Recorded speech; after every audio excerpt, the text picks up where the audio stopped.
जो अरविंद केजरीवाल के वकील हैं। अब केजरीवाल पर हाईकोर्ट की बड़ी टिप्पणी, गवाह के बयान मजिस्ट्रेट दर्ज करते हैं। ये जानकारी इस वक्त सामने आ रही है। गवाहों पर शक करना कोर्ट पर शक करने जैसा है। ये कोर्ट की बड़ी टिप्पणी, केजरीवाल पर हाईकोर्ट की ये बड़ी टिप्पणी इस वक्त। तो अरविंद केजरीवाल और उनके वकील की तरफ से सवाल उठाए गए थे, गवाहों की विश्वसनीयता पर सवाल उठाए गए थे, जिसको लेकर कोर्ट की तरफ से बड़ी टिप्पणी सामने आई है। क्योंकि सरकारी गवाह अगर कोई व्यक्ति बनता है तो वो मजिस्ट्रेट के सामने दर्ज करता है अपना बयान, और मजिस्ट्रेट ही इस बात की इजाजत देता है किसी व्यक्ति को कोई राहत मिलती है अथवा नहीं मिलती है। ये ईडी नहीं बल्कि जो जज हैं, जो अदालत है, वो तय करती है। ऐसे में गवाहों की विश्वसनीयता पर उंगली उठाना, सवाल खड़े करना ठीक नहीं है। अदालत की तरफ से ये बड़ी टिप्पणी इस समय की गई है जब अरविंद केजरीवाल की तरफ से दायर याचिका पर फैसला सुनाया जा रहा है।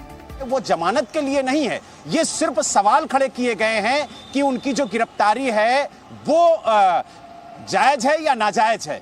जी, तो बलराम को सुन रहे थे आप लगातार। बलराम हर डिटेल्स आप तक पहुंचा रहे हैं। सबसे बड़ी बात यह है कि गिरफ्तारी को लेकर के, क्योंकि याचिका में रिहाई की मांग की गई थी, इसको चुनौती दिया गया था, तो अरविंद केजरीवाल की टीम की तरफ से, इनके वकील की तरफ से इसे जायज करार नहीं दिया गया। जिस तरीके से अरविंद केजरीवाल की गिरफ्तारी हुई, बार बार वकील की तरफ से दलील दी गई कि इस तरीके से गवाहों पर दबाव बनाया गया, जिसके बाद उनकी गवाही उन्होंने बदली। पहले 4 बार के जो गवाही उन्होंने दी उसमें केजरीवाल का नाम नहीं था। प्रेशर इतना ज्यादा कि फिर इन्होंने नाम लिया, शक पैदा किया गया। बयान से लेकर के जिस तरीके की बातें सामने आई थी, आम आदमी पार्टी उस पर हमलावर थी कि दबाव में अरविंद केजरीवाल का नाम ये गवाह ले रहे हैं। पहले पूछताछ में नाम नहीं लिया और अब क्योंकि ईडी के एक्शन के डर से उन्हें डराया धमकाया इतना गया कि उन्होंने अरविंद केजरीवाल का नाम लिया। प्रणय, अरविंद केजरीवाल का नाम जरूर लिया गया, लेकिन सरकारी गवाहों की विश्वसनीयता पर जिस तरीके से अरविंद केजरीवाल की तरफ से सवाल खड़े किए गए, प्रिया, यहां इस पूरे मामले के अंदर अदालत की टिप्पणी जाहिर तौर पर अरविंद केजरीवाल की मुश्किलें बढ़ा सकती है। तो इस समय की बड़ी जानकारी आपको दे दें, कोर्ट की तरफ से जो टिप्पणियां सामने आ रही हैं उसमें कहा गया है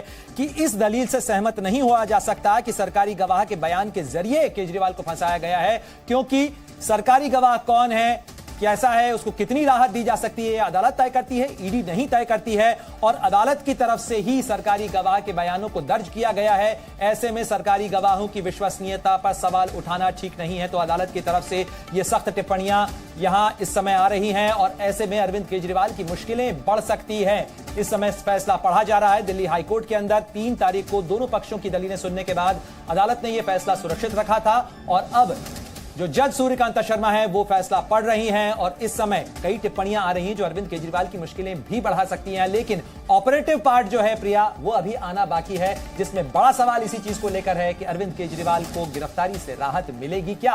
बिल्कुल प्रणय, देखिए के कविता के साथ जो हुआ वही चीज यहां अरविंद केजरीवाल के साथ भी होता नजर आ रहा है।